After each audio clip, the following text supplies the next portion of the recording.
जो नहायत मेहरबान रहम करने वाला, जो इज़्ज़त देने वाला, जो रिज़्क़ का रज़ाक़, जिसने पैदा किया और जिसके कब्ज़े में मेरी रूह है। आज जो मेरे पास टॉपिक है वो बड़ा ही अहम है और इस वक्त दुनिया में गुर्दे के बेशुमार मरीज़ हैं। मेरी जो सीरीज़ थी उसमें तो मैंने ऑटोइम्यून किडनी डिजीज़ को करना था, लेकिन मैंने फिर सोचा कि मैं क्यों ना ऑटोइम्यून किडनी डिजीज़ के साथ अदर कंपैरिजन करूं जो किडनी की दूसरी डिजीज़ हैं। तो इसलिए ये ज़्यादा और आम हो जाता है और इस वक्त दुनिया में गुर्दे जो नकारा हो रहे हैं, फेल हो रहे हैं, फेलियर जो है रीनल फेलियर की तादाद बेशुमार हो चुकी है। उसकी बहुत सारी वजूहात हैं जिसको मैं आज डिस्कस करूंगा और इंशाल्लाह उसका होम्योपैथिक तरीका इलाज में जो तदारक है, उसका इलाज है, उसको भी हम डिस्कस करेंगे। तो टॉपिक पे असल में मैंने देखा है कि दुनिया में बहुत सारे लोग जो हैं वो लेक्चर का भी एहतमाम करते हैं और मुख्तलिफ डिजीज़ पे भी बात करते हैं, लेकिन मेरी कोशिश हमेशा यही है कि हम बात को पहले समझें।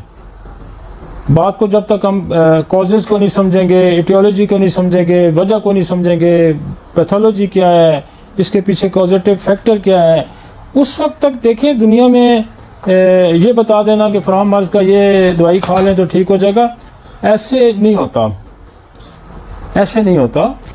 बल्कि होम्योपैथिक तरीका इलाज जो है वो बिल्कुल साइंटिफिक तरीका इलाज है और ये शुरू से ही साइंटिफिक था, लेकिन बाद में इसमें कुछ चीज़ें लोगों ने ऐसी शामिल कर दी कि नहीं जी हमें एनाटॉमी फिजियोलॉजी कॉजेटिव फैक्टर की ज़रूरत नहीं है, अलामात पूछो और दवाई दे दो। तो अब मैं सिर्फ रीनल फेलियर पे आज बात करूंगा, तो मैं कितनी कॉजेज डिस्कस करूंगा और मैं 85 से कोई ज़्यादा मेडिसिन है जो मैं इस पे डिस्कस करूंगा। तो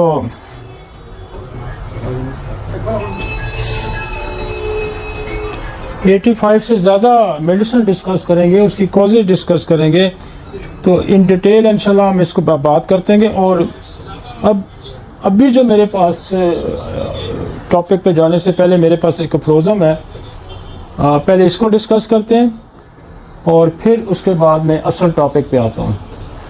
और फ्रोज़म नंबर 197 है,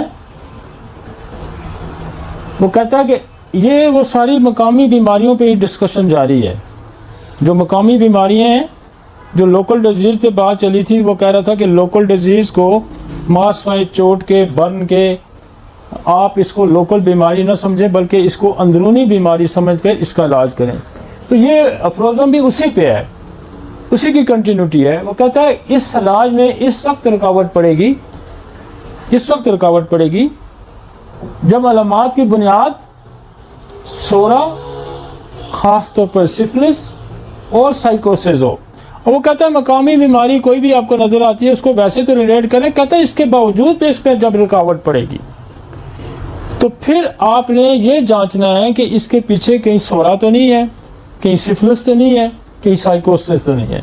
जो मैं अक्सर बात करता हूँ कि आपने फिर ऑब्स्ट्रक्शन रिमूव करनी होती है। मतलब दवाई बेलाडोना बनती है, दवाई एकोनाइट बनती है, दवाई आर्सेनिक बनती है, तो वो आपकी दवाई काम नहीं करेगी जब तक आप छुपी हुई सोरा, सिफिलिस और साइकोसिस को परखने, जांचने और उसको समझने की सलाहियत नहीं रखते और उसको दूर करने की सलाहियत नहीं रखते। ऐसी बीमारी जिसकी ख़ास अलामत मुसलसल मकामी मर्ज हो, मसला अलामत यह है कि मकामी मर्ज है, अगर बैरूनी और अंदरूनी इलाज बेहक वक्त किया जाए तो मकामी मर्ज की अलामत अंदरूनी अलामत से बहुत जल्द ठीक हो जाएंगी। जो सामने नजर आने वाली है वो कहता है बहुत ठीक, अंदरूनी इलाज वक्त किया जाएगा तो मकामी मर्ज की अलामत अंदरूनी। बाद दफ़ा अनीमन ने कहा है कि आप लोकल एप्लीकेशन कर सकते हैं, साथ इंटरनल मेडिसिन भी दे सकते हैं, वही मेडिसिन इंटरनली भी दे सकते हैं, लोकल एप्लीकेशन भी कर सकते हैं। अंदरूनी इलाज वक्त किया जाए तो मकामी मर्ज की अलामत अंदरूनी अमात से बहुत जल्द ठीक हो जाएंगी और हमें मिलती जुलती शफा का धोखा होगा। वो इसमें एक बात ये भी कह रहा है कि अगर किसी वजह से मकामी अलामात डिसअपीयर हो जाती हैं और आपने सिफिलिस साइकोसिस को मद्देनजर नहीं रखा तो ये धोखा एक होगा कि वक्ती तौर पर आपको लगेगा कि बीमारी जो है ठीक होगी। ठीक है जी। और कुछ मामलात में अंदाज़ा लगाना बहुत मुश्किल बल्कि नामुमकिन हो जाएगा और मकामी मर्ज कबल वक्त गायब हो जाएगा। तो वो कहता है फिर कुछ ऐसी बीमारियां हैं जिनमें हमें ये अंदाज़ा बड़ा मुश्किल हो जाएगा कि ये हमने इंटरनल उससे ठीक किया या लोकल से ठीक किया है और मकामी कबल गायब बैक वक्त अंदरूनी इलाज से मर्ज तबाह हो जाएगा। तो चूंकि आपने लोकल भी एप्लीकेशन कर दी और इंटरनल भी होगी तो अंदरूनी जो इलाज हो जो मर्ज होगा बेसिकली वो अंदरूनी इलाज से तबाह होगा और आपको ये धोखा होगा कि कहीं मैंने ऊपर मरहम पट्टी की तो शायद उससे ठीक हो गया। समझ आ जाएगी।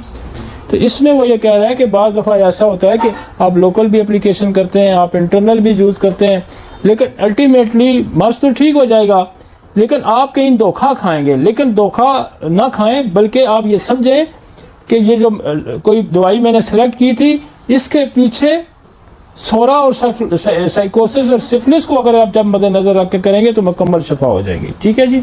आगे चलते हैं। आज जो हमारा टॉपिक है वो है autoimmune kidney disease comparison with other kidney disease. Autoimmune को तो हमारे 8, 10, 12 लेक्चर हो चुके हैं कि ऑटोइम्यून डिजीज़ क्या हैं और ये अल्लाह का शुक्र है कि इस डिजीज़ पे सबसे पहला बंदा मैं हूँ जिसने ये सीरीज़ शुरू की है। हमारे से पहले किसी ने इस पे बात नहीं की और अगर अब कोई करेगा तो हमारे बाद ही बात करेगा।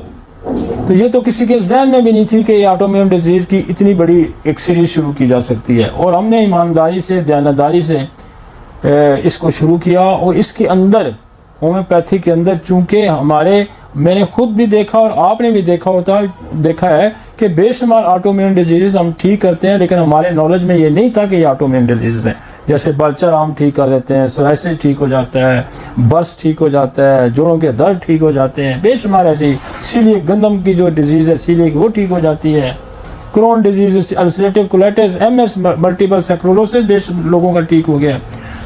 लेकिन हमने इसको बाकायदा से इसको जो होम्योपैथी की बुनियादी रूह है कि साइंसी अंदाज में इसको समझ कर लोगों को डिलीवर किया और इससे इंशाल्लाह पूरी दुनिया में बहुत अच्छे असरात मरतब होंगे।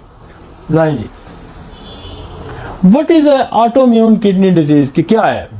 हमने ये कहा था कि हमारा जो मदाफ़ती निज़ाम है ये मदाफ़ती निज़ाम जब किसी बीमारी के ख़िलाफ़ एंटीबॉडी बनाता है, अपनी फौज तैयार करता है, उस पर हमलावर होता है, उसको जब मारता है तो वो मिस्टेकनली गलती से अपने हेल्दी टिश्यूज़ पे अटैक कर देता है। इसमें पूरी सीरीज़ में जैसे हमने कहा गट पे, आंतों पे सीलिएक डिजीज़ है, क्रोन डिजीज़ है, ब्रेन पे मल्टीपल स्क्लेरोसिस था और इस तरह से बहुत सारी डिजीज़ हम डिस्कस करके आए हैं। जैसे पीछे हमने हेमोलाइटिक एनीमिया डिस्कस किया, हमने हेपेटाइटिस, ऑटोइम्यून हेपेटाइटिस डिस्कस किया। तो आज हमारे पास जो है वो है किडनी का ऑटोइम्यून डिजीज़ में क्या होता है। अब मैं पहले हम ज़रा किडनी को नॉर्मली समझ लें कि किडनी का स्ट्रक्चर कैसा होता है, इसका फ़ाल कैसे होते हैं। ये आपके जो लेफ़्ट साइड पे किडनी की शक्ल बनाई गई है और इस किडनी के अंदर ये इसके बेसिकली इसके अंदर कुछ बेसिक इकाइयाँ हैं। बेसिक इकाई इसकी क्या है वो है नेफ्रॉन, इसको कहते हैं। ये नेफ्रॉन की पिक्चर हमने पूरी एक साइड पे लगाई है। ये जो एक नेफ्रॉन है ये एक हेल्दी किडनी में जो है उसके अंदर 9 लाख से 10 लाख तक नेफ्रॉन होते हैं। एक अंदाजे के मुताबिक 1 मिलियन के करीब जो है ये यूनिट्स हैं उस एक किडनी के अंदर और 2 किडनी के अंदर मतलब 20 लाख ये यूनिट हैं। बेसिकली इतना ये देखें स्ट्रक्चर मैंने दिखाया है। इसके अंदर एक पूरे यूनिट के अंदर एक सेंटर में हमने दे ग्लोमेरुलस एक रेड सा स्पॉट है जिसको ग्लोमेरुलस कहते हैं। एक तरफ से आर्टरी से अनफिल्टर्ड ब्लड इस नेफ्रॉन के अंदर दाखिल होता है और ये सेंटर में एक कॉम्प्लेक्स सा बना हुआ है आर्टरीज का, उसका कैपिलरीज का, आर्टरीज का। अब इसके अंदर, इस गुच्छे के अंदर जो है ना, ये फिल्टर होता है ब्लड।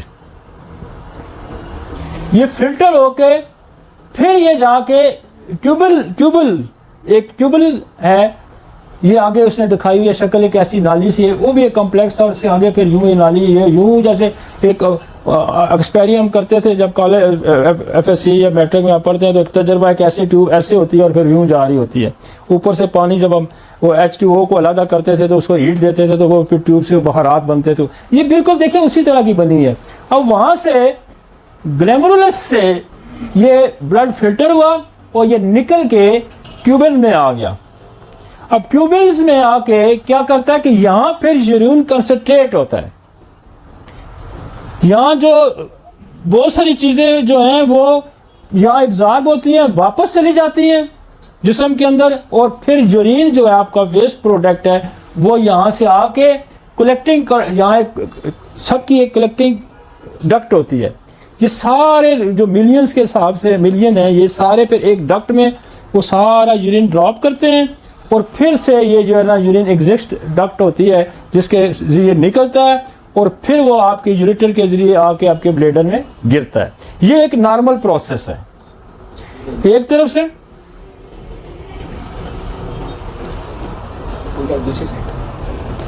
ये एक तरफ से ये देखें, जो रेड लाइन है, ये रेड आर्टरी है, ये रीनल आर्टरी है, ये रेड वाली, और ये जो ब्लू सी नजर आई है ये फिर साफ होकर खून निकलता है। तो रेड इंडिकेट करती है कि ये आर्टरी के अंदर ब्लड, अनफिल्टर्ड ब्लड आया। फिल्टर वो इसलिए करेगा कि जब वो बॉडी के सेल्स के अंदर सर्कुलेशन करेगा, जब हार्ट में ये जाएगा, हार्ट से फिर फेफड़ों से ऑक्सीजन लेके फिर वापस पंप होके बॉडी के अंदर जाएगा, तो बिल्कुल ये साफ हो, इसके अंदर यूरिया, क्रेटिनिन, वेस्ट मैटर सारे निकल जाए, और फिर साफ खून जो है वो आपके सेल्स को या टिश्यूज को मिले। अब ये यहाँ ये इसकी फिल्ट्रेशन हुई, यहाँ से ग्लोमेरुलस के अंदर ये फिल्ट्रेशन है। ये इस यूनिट का, नेफ्रॉन का एक सेंट्रल पॉइंट है। यहाँ से आर्टरी ने इसको, ये जा रही है आर्टरी, ये अनफिल्टर्ड ब्लड लेके इसके अंदर जा रही है, और यहाँ से फिल्टर ब्लड लेके जाके ट्यूबुलस में जा रही है, और ट्यूबुलस से जहाँ पे यूरिन कंसंट्रेट होता है वहाँ यूरिन बनना शुरू होता है। उसके जो वेस्ट मैटर है वो यूरिन में जाते हैं, और बाकी जो उसको साफ करके ब्लड में चले जाते हैं। ठीक हो गया जी। और फिर ये यूनिट सारे कलेक्टिंग डक्ट में छोड़ते हैं, और वहाँ से ये देखें, ये विदाउट वेस्ट फिल्टर है और ये वेस्ट वाला जा रहा है। ठीक है जी, ब्लड विद वेस्ट है, ये जो रेड वाला ये देखें विदाउट वेस्ट है, और फिर ये जाके आपका हार्ट से होके फिल्टर पंप होके वहाँ से ऑक्सीजन लेके फिर आपकी बॉडी को सब। अब इस निज़ाम में जब खलल आ जाएगा, इस फिल्ट्रेशन, ये जो छन्नी है, ये जो छाननी है, ये जो फिल्टर प्लांट है, ये जब डिस्ट्रॉय होगा, किसी न किसी वजह से इसके अंदर खराबी आएगी, तो क्या होगा, फिर अनफिल्टर ब्लड जो है आपके यूरिन के रास्ते जाएगा। समझ आ गई है? उसमें फिर प्रोटीन जा रही होगी। अगर यहाँ इस छाननी में सुराख हो गए तो प्रोटीन को ये रिटेन नहीं कर सकेगा, वो क्या करेगा, यूरिन में फेंक देगा, जिसको प्रोटीन यूरिया कहते हैं। ठीक है ना जी। तो अल्बुमिनेरिया भी जिसको कहते हैं, कि वो कहते हैं जी आपकी चर्बी जो है वो आपके आप यूरिन में आ गई। फिर यहाँ आपका जो उसने फिल्टर करना था क्रेटिनिन यूरिया को, वो सही फिल्टर नहीं करेगा, तो वो ब्लड में जाके वापस लेवल बढ़ा देगा, जिसका नॉर्मल रेंज होती है 1.2 उसकी क्रेटिनिन की है, यूरिया की आपकी है 50 से नीचे है। तो वो फिर चूंकि वो फिल्ट्रेशन हुई नहीं सही प्रॉपरली, तो वो क्या करेगा, बैक मारेगा। अब इस प्रोसेस में सारा मसला क्या है कि एक तो प्रोसेस में ये है कि ये फिल्ट्रेशन प्लांट जो है इसमें खराबी पैदा होगी। फिर एक और बड़ा प्रॉब्लम है कि ये जो आर्टरी ब्लड लेके आ रही है, इसके अंदर कहीं पीछे प्रॉब्लम होगी, नेक्रोसिस हो गया, टूट फूट का अमल हो गया, ब्लड यहां ज्यादा पहुंचा ही नहीं। जैसे शुगर के पेशों में पीछे आर्टरीज डैमेज होने शुरू हो गई, वो दाएं बाएं लीक होगा, यहाँ ब्लड पूरा पहुंचेगा ही ना। और पूछा मैकेनिज्म ये है कि यहाँ जब आर्टरीज नैरो हो जाएंगी, नेक्रोसिस हो जाएगा, टूट फूट का अमल शुरू हो जाएगा, तो यहाँ फिल्ट्रेशन पूरी होगी नहीं, और फिर पूरा नेफ्रॉन जो आपके 1 मिलियन या 10 लाख के करीब नेफ्रॉनों का वर्क जो है वो रिड्यूस होना चाहिए। कुछ काम करेंगे, कुछ नहीं काम करेंगे, कहीं ब्लड पहुंचा, कहीं ब्लड नहीं पहुंचा। तो ये अमल सारा ही डिस्टर्ब हो जाएगा।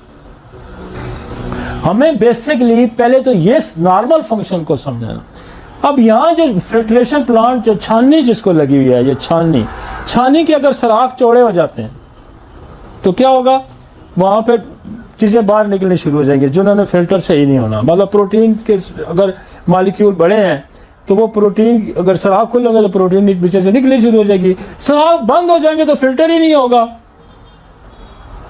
तो बेसिकली मैकेनिज्म ये है कि यहाँ फिल्ट्रेशन प्लांट खराब हो गया, या कहीं ट्यूबुलस में भी आके प्रॉब्लम आ सकता है कि जहां से ब्लड फिल्टर होके निकल आया और आगे जहां उसने यूरिन बनाना था और बाकी जो बॉडी के अंदर चीजें एब्जॉर्ब करनी थी, इसने यहाँ ऑब्जर्वेशन का अमल शुरू हो जाता, यहाँ जज़ब कर लेते हैं, बाकी ये इस ट्यूबुलस में चीजें जज़ब हो जाती हैं जो आपकी ब्लड के अंदर जिसका रहना बड़ा जरूरी है। ठीक है ना। बाद दफा आपने यूरिन आरी कराते हैं तो प्रोटीन जा रही है, आरबीसी जा रहे हैं, डब्ल्यूबीसी जा रहे हैं, बेशुमार चीज़ें जो है ना उसमें से जारी होती हैं। तो इसका मतलब ये समझें कि ये उसको मैं डिटेल और भी, के हो सकता है कि वो एक्यूट कहीं इन्फेक्शन हो तो हमारे यूरेटर में कोई प्रॉब्लम आ गया, हमारे यूरेथ्रा में कोई प्रॉब्लम आ गया, हमारे कहीं उसमें ब्लैडर में कोई प्रॉब्लम आ गया, उसको भी हम असेस करेंगे। लेकिन बात यह है कि उसको असेस तो करेंगे, लेकिन इस मेन प्रॉब्लम के लिए जज करने के लिए हम दो जैसे टेस्ट करवा लेते हैं कि कहीं प्रोटीन तो किडनी ने करनी है खारिज, प्रोटीन यूरेटर ने नहीं खारिज करनी, प्रोटीन ब्लैडर ने नहीं खारिज करनी, प्रोटीन आपकी यूरेथ्रा में से खारिज नहीं होगी। तो जब प्रोटीन आ रही होगी तो आप ब्लड आ रहा हो तो कहीं और से भी आ सकता है, पस आ रही है तो यूरेटर से भी आ सकती है, कहीं और से भी आ सकती है। लेकिन जब प्रोटीन आएगी तो इट्स मीन कि किडनी से प्रोटीन ने आना है, आगे कहीं से प्रोटीन ने नहीं आना।